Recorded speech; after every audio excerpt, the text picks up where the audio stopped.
God Almighty, the Father, the Son, and the Holy Spirit, be with you and remain with you now and forever.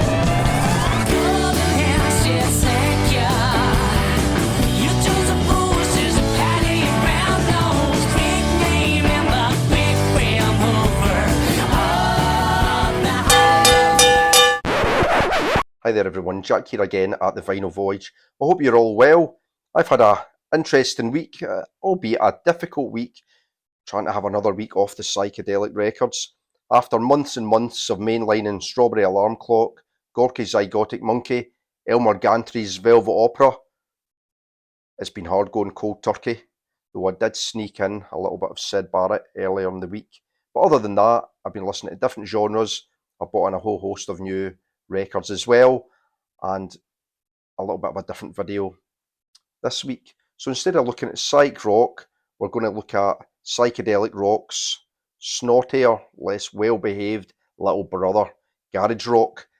And to kick us off, we're going to be mining some absolute gold from the very depths of 1960s rock and roll, with the first in the series, the legendary series of Back from the Grave records. Like I said, this is volume 1, an absolutely outstanding garage rock comp released on Crypt Records. I think it was in 1982. But all the bands on here are your typical obscure one-hit wonders that maybe released one single, played a couple of gigs and then disappeared into obscurity. And Crypt Records founder, Tim Warren, went to great lengths to kind of meticulously create or curate this series. He paid a lot of money for some of these singles that, even though garage rock in the early 80s wasn't a big thing, he paid a lot of money to get a hold of these singles so that he could put together this series of compilations. And absolutely tremendous it is too. Check out some of these bands. So there we've got the Larry and the Blue Notes. I'll just have a look at some of these.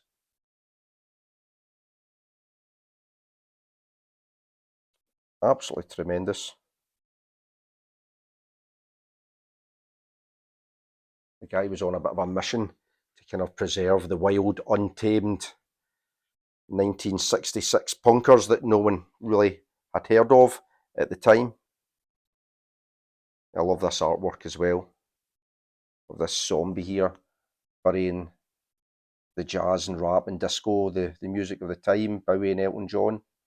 Well, these kind of couple of ghouls just smile on from the wings. Yeah, some great songs on here. I love the song Rat's Revenge Part 2. Absolutely brilliant. The Swamp Rats do a great version of Psycho, which is really cool. The Jujus, Do You Understand Me, is great as well. And Larry and the Blue Notes, Night of the Phantom. But all the music on here, it's really savage, really lo-fi. So musically, if you're looking for polish, you're best looking elsewhere, because this Back from the Grave comp, it's all about unbridled energy. You expect fuzzed out guitars, kind of off-kilter wailing vocals, tribal, primal drum beats, and really short, sharp blasts of 2.5 minutes of teenage angst, just delivered with this kind of frantic urgency that's impossible to ignore. It's the sound of kids just playing their heart out in garages. Give you a quick look at the label. So there we go, that's that Crypt Records label. Continuing that comic book artwork. It's really cool. This is a beautiful copy. It sounds fantastic. And then you've got a nice inner as well, with the details of each of the bands and their singles. Just like the very heart and soul of rock and roll. No thrills, just a kind of snotty-nosed, angry attitude that you get from the very best garage rock. Next up then, another compilation, this time from a band from Brazil. They were Os Beabas. And this compilation is an anthology of their work from between 1966 to 68. So you can see the side 1 is a collection of their early singles, and their side B on this record was an unreleased LP. But yeah, this is really good. It talks about Os Bayabos or Bayabas on the back here, saying that they were one of the most important bands in Sao Paulo's garage rock scene in the 60s. They'd remained pretty much obscure until this was released. They're best probably noted for having played with, or one of the members of Os Mutantes played within the band, and they also played along with Caetano Veloso as well. But yeah, this is really good. These singles are excellent. Bye Bye My Darling's really good. And then you've got Pintada de Preto, which is Paint It Black, sung in Portuguese, and that's a fantastic version. But I think after they released their version of Paint It Black in Portuguese, the rest of their material they sang in English. But you know, it's a bit of a mix. Those singles are a bit of a mix of standard, I suppose, 60s pop tunes mixed in with some of their own. So they do Happy Together by the Turtles, they do The Doors, Light My Fire, Don't Bring Me Down by the Animals. What else do they do? Nights in White Satin, Procol Harum, Well Respected Man by the Kinks, Sunny Afternoon by the Kinks, Orange Skies by Love, Sitting at the Dock of the Bay, Otis, and Hey Joe, Hendrix. But then, like I said, there's a couple of their own songs peppered in there as well. It's interesting reading about their version of Light My Fire, which is really, really cool version. And it's a little bit of a mix of, it's garage rock, but you can see it's starting to go towards psychedelia. But with that version of Light My Fire, that actually came out in Brazil before the Doors version did. And supposedly by the time the Doors had hit Sao Paulo, the Brazilians went absolutely mental, went crazy for them, because Light My Fire had already been a big hit for Biobas. Yeah, this is really cool. This is like a reissue on this. I think they're a Portuguese label called Groovy Records.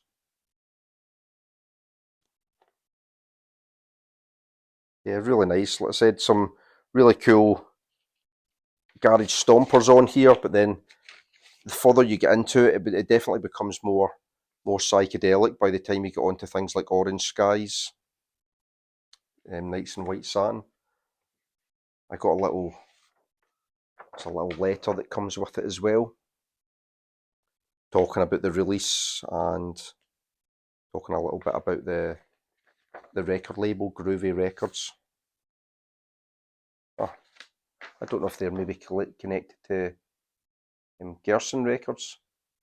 It says here Distro Gerson. Yeah, cool stuff.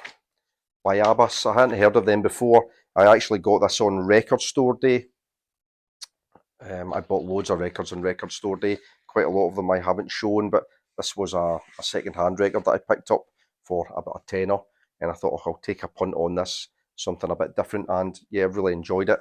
Originally, they were called the Rubber Souls, so you can obviously hear that Beatles influence, or that British invasion influence in their music. But yeah, cool stuff from Brazil. Bayabas. Next to Michigan, staying in 1966. This is Question Mark and the Mysterians with their second album, Action. And it kind of follows on from where 96 Tears left off. It doesn't have a massive hit like 96 Tears, but it's full of brilliant kind of sub 2.5 minute garage rock, Vox organ led stompers. And yeah, it just powers along. Really, really good. It's released on that Cameo Parkway Records. I like the back cover. You get this really cool picture of the band, the mysterious question mark here. He never ever let his alien from another world persona slip, whether it was in interviews or live. He always kept that mystique surrounding him and the band.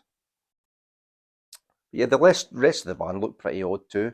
You got this guy here who looks like Charles Bronson, a young Charles Bronson.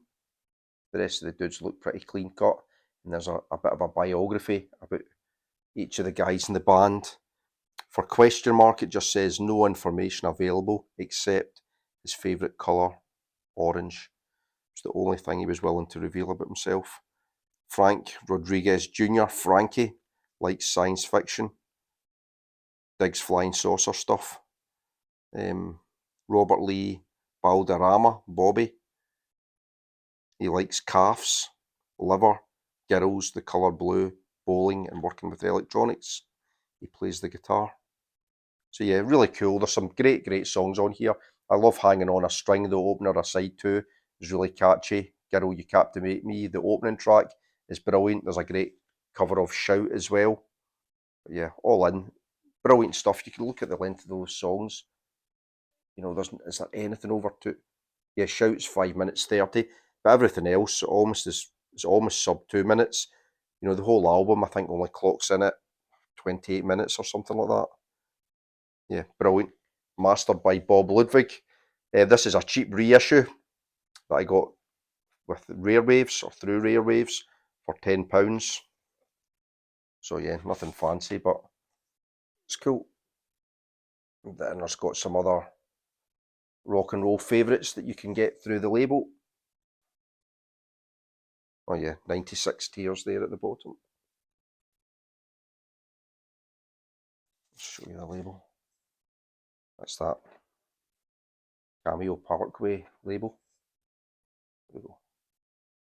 Yeah, cool stuff. Question Mark and the Mysterians with Action. Yeah, if you like the first album, you're sure to like this one. More of the same. Next then to Holland, and this next record isn't strictly garage. This is probably more Niederbeat, the Tea Set with their debut album Emotion. So this album here, I'm still undecided how much I like this. Like I said, when it comes to psychedelia, I like the poppier side of psych, but when it comes to garage rock, I like it lo-fi, dirty, snarly, and snotty, and this is a little bit too poppy, maybe for my tastes. Like I said, it's probably more Niederbeat than it is garage rock. The Tea Set, anyway, were led by this guy here, Peter Teteru, and I think they went a little bit more, slightly more psychedelic in their 70s and in the 1970s. But I can't read too much about them. I actually don't know too much about them because this is all in Dutch. This is a reissue from 2011. But yeah, it's a decent album. Again, a lot of covers. There's The Midnight Hour by Wilson Pickett.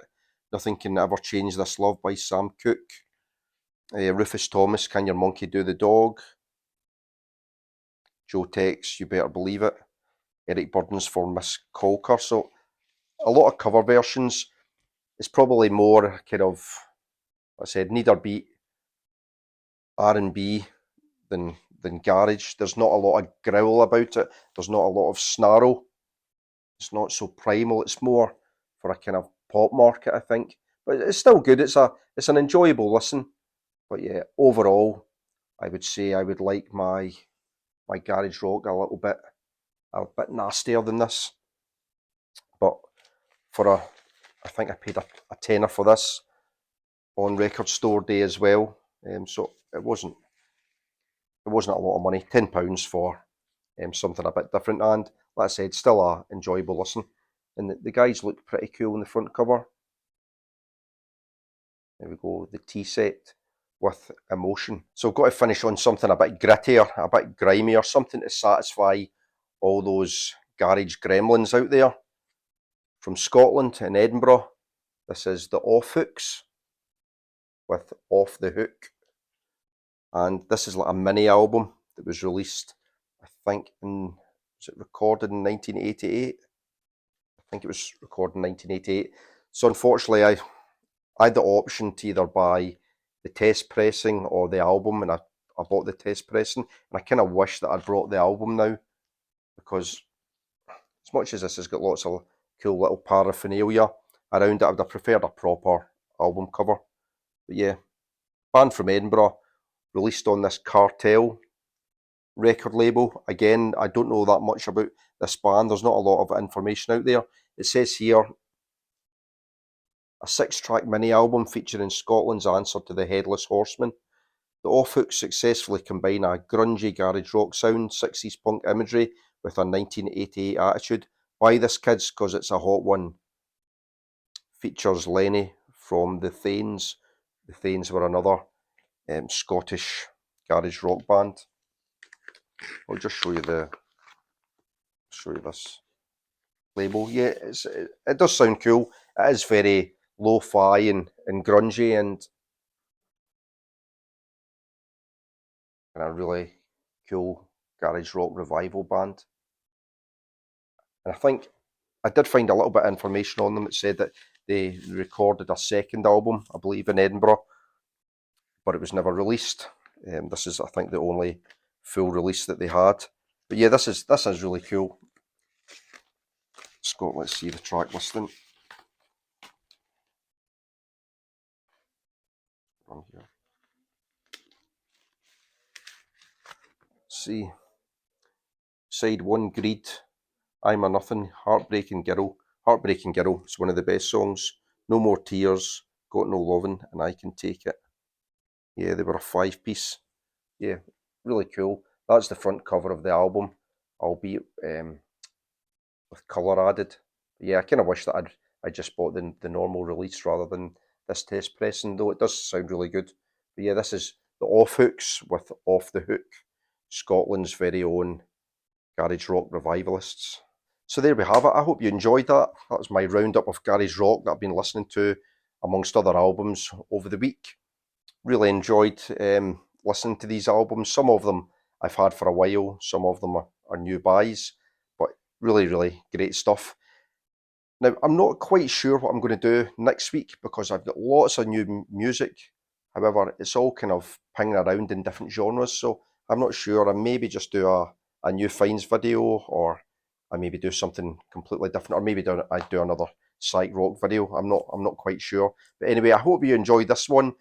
As always, love to hear your comments. If you know any of these bands, if you've got any more information about them, certainly the Off Hooks and the Tea Set, I didn't really know much about at all, as well as Biabas, I didn't really know much about. So any information in these bands, if you're familiar with them, it would be great to hear. Give the video a like if you enjoyed it, and until the next time, we'll see you later. Bye for now.